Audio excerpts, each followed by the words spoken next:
When former world champion Jackie Stewart first went behind the wheel of a racing car, he used a pseudonym to stop his mother from worrying. Today, his family album includes a poignant picture.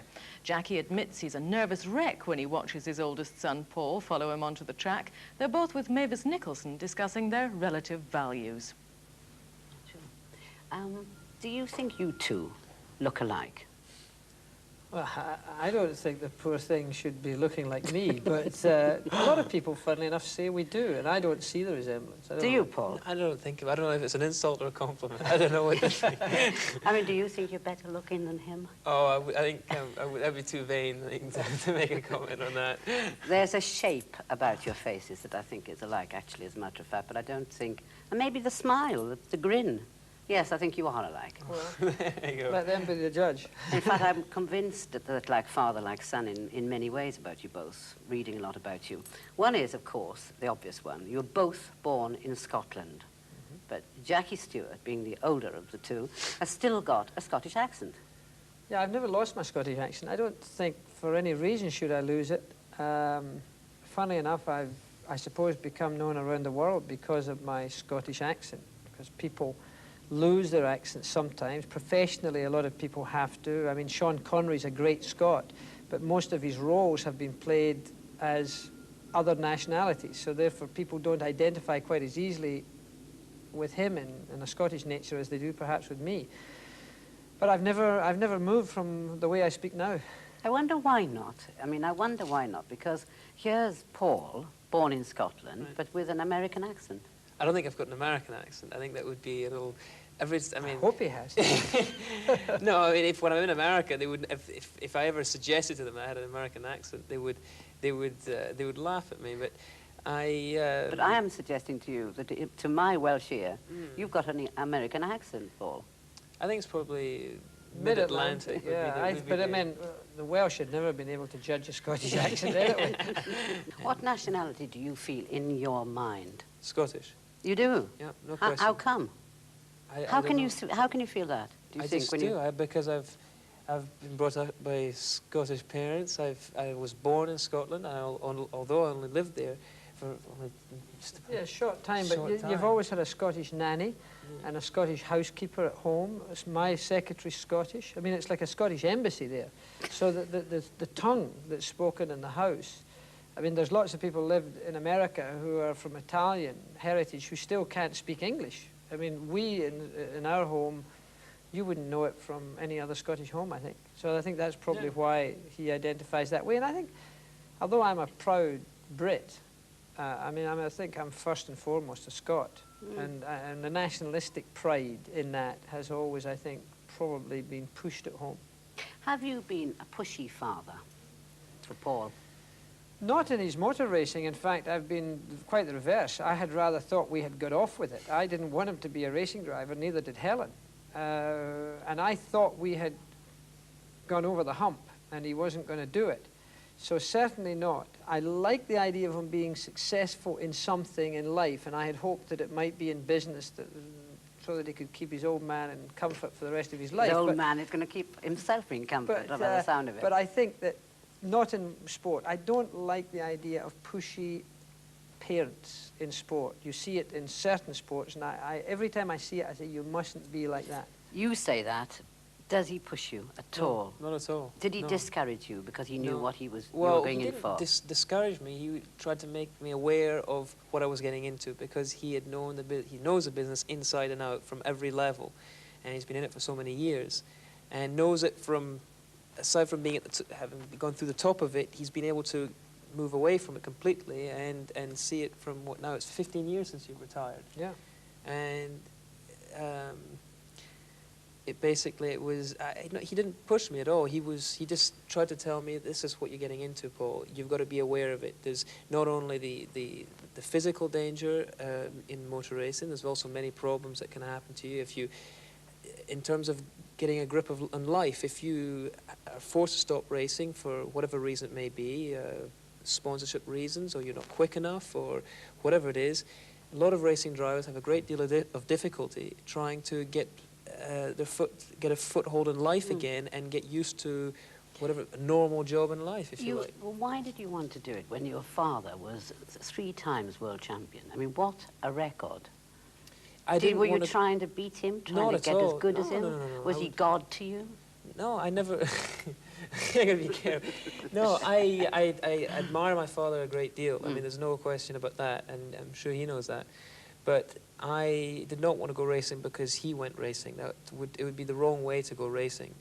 For me, I've grown up with racing. I mean, there's the pictures around the house. I've gone to all the races, and many races throughout my childhood. And although I never never had the urge to want to go racing until the age of 17, I gradually just wanted to go ahead and do it, and then. Well, I wonder what it was that attracted you, because there's the triumph of your father, so there's the kind of real macho image of an attractive person with, you know, the world at his feet in a sense, which is part of what a motor driving world is like. I think some of it's genetic. I think there is something, because in a lot of different businesses, in your business, or in show business in general, in the entertainment world, a lot of people follow on. I mean, look at Judy Garland. And Lisa Minnelli. Look, you could run through a great number of them. You've got Kirk Douglas today, Michael Douglas. You've got motor racing drivers, surely the Brabhams, the Graham Hills, the Unsers and the Andrettis from America. Somehow or other there's been a handing down of the baton, and I think it's genetic to some extent.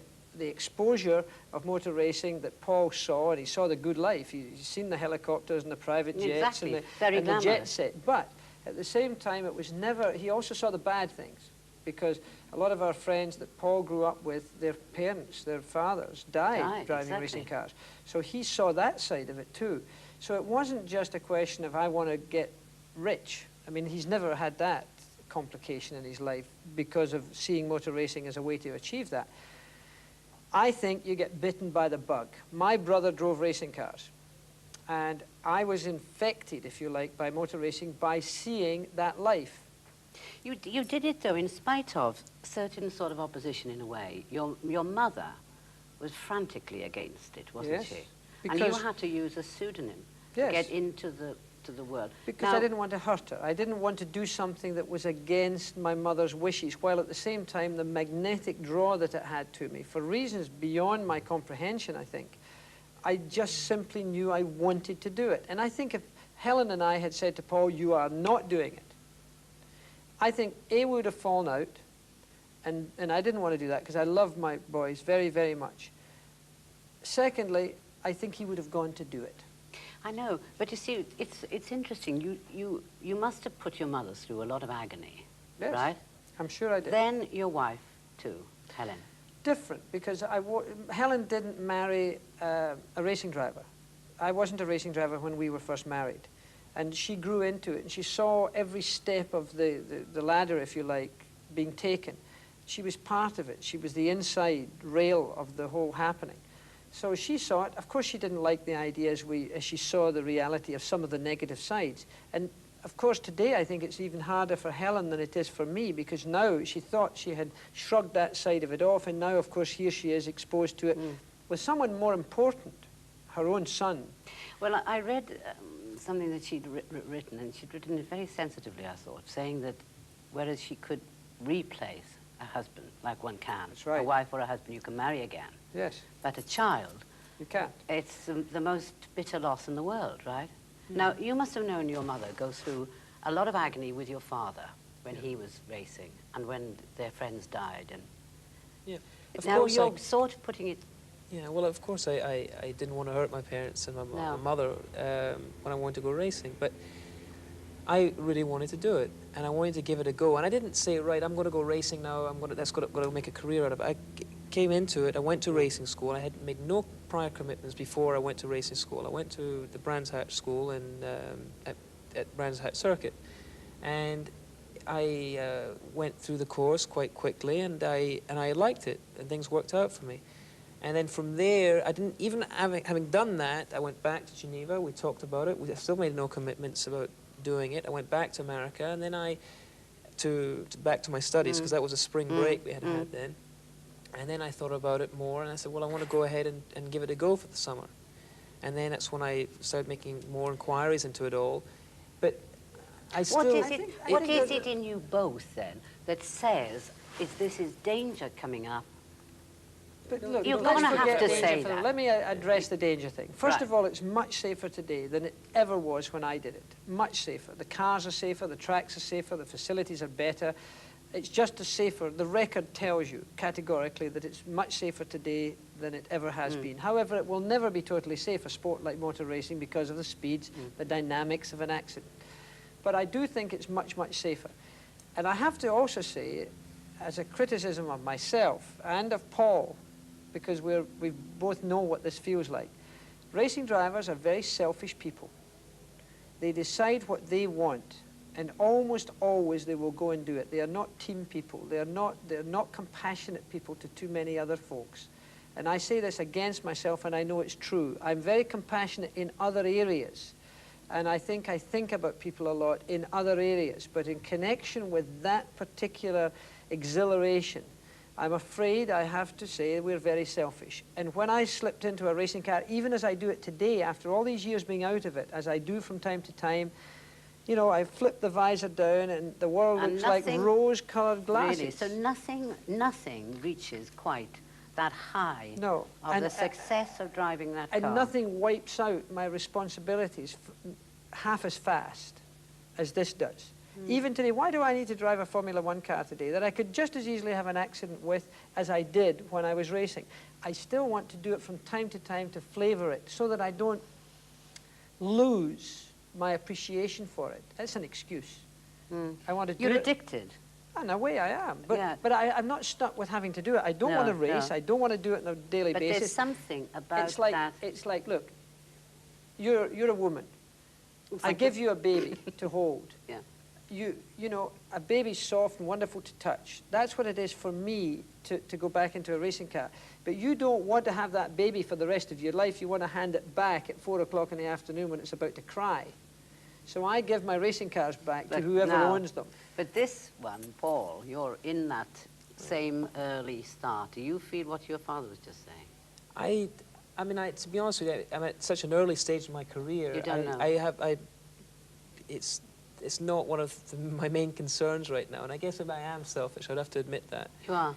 But in that respect, my father was talking about, because I don't want to hurt my mother, but I must say, she has taken it very well. She's been very supportive of me, and because she doesn't want to miss out on a part of my life which is very important to her. She wants to be part of it, not the mother that's looking over everything all the time, but at the same time, she recognized that my father's mother totally blanked. She didn't even acknowledge that you ever raced. No, I think because I had deceived her in running under a nom de plume. I know. She said, right, if you're not telling me you're a racing driver, I don't know you're a racing driver. And not even through my world championships or my victories did my mother ever acknowledge I was a racing driver, and she never came to my races. Now, that was fine. It was a game. Women are so clever about things like that. And much more intelligent than men. Yeah, she was using what she was using you against yourself as well, wasn't she? And in the end, when I retired, I came up to Scotland here to tell her I had retired, and I'll never forget it. She was sitting there in her wheelchair, and I said, I thought I'd come up and tell you I've retired from motor racing. And she looked at me, she says, huh, you're well out of it, and she roared with laughter, and the moment the laughter stopped, so did the conversation. Yeah. That was it. She finished with it. There was no further conversation about motor racing. She never really acknowledged No, she never acknowledged So the same thing. It's a game, though. My mother, having recognized that, she wanted to be more part of my life, and she wants to know. I mean, at first I was a little worried about telling her things about whatever I was organizing. I mean, last year when I was getting things done, like my helmet, deciding what helmet, what I was going to put on my helmet, what was happening with various sponsors and so on, and I didn't feel easy about telling her, and she was getting anxious. She would say, "Don't tell, keep things behind my back. Tell me what's happening, because I don't want to be hidden." I'd have to be with you, but I would be feeling ghastly. But can I just move on for 1 second to the fact that there is another similarity, but is it as similar as it sounds? That you are dyslexic. Yes. And you were, or are, dyslexic. Seriously, still am. Yeah. Now, in a way, I can understand from what I read about you that when you were 5, 7, school age, and called stupid, which you were, right up until 15. When I left school, at great relief to the Dumbarton Academy as well as Jackie Stewart. Done by name, Dumbarton. That's me, yes.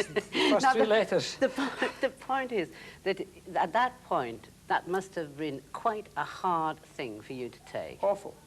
I mean, the unhappiest years of my life were at school, unquestionably. And I think if anybody's watching this program and they have a member of their family, particularly if they're young, who's still at school, who's having trouble at school and not being accused of not concentrating, paying attention, or being slow, they've got to have them tested, because I never was, and it was never recognized in the educational system at that time.